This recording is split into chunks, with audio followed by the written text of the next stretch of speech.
খুব ভালো। কেমন লাগছে?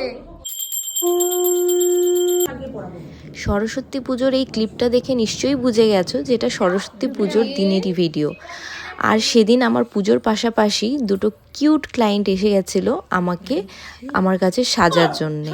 তো দেখো আমি কিন্তু ওদেরকে রেডি করে দিয়েছিলাম আগে, তারপরেই পুজো দিচ্ছিলাম। মানে আমিও দেইনি, মাই দিয়েছে, মা দেওয়ার পরে কিন্তু আমিও পুজো দিয়ে দিয়েছি। আর আমার এই মিষ্টি ক্লায়েন্টকে কেমন লাগছে জানিও তো। ওকে আমি এই নিয়ে দুবার সাজালাম, আমাকে কিন্তু খুবই ভালো লাগে ওকে সাজাতে। যাই হোক, আমার এই ক্লায়েন্টগুলো কিন্তু খুবই স্যাটিসফাই হয়েছে। আর তোমরা জানাবে যে ওদের কেমন লাগছে।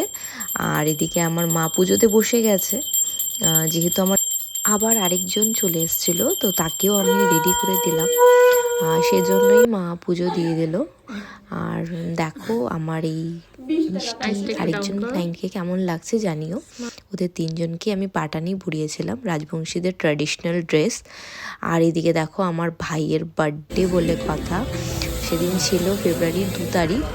আর সরস্বতী পূজা 3 তারিখে আমার ভাইয়ের বার্থডে। তো রাত্রেবেলা সেলিব্রেশন প্রতি বছরই করি, তো এই বছর কী করেই ছাড়তে পারি বলো।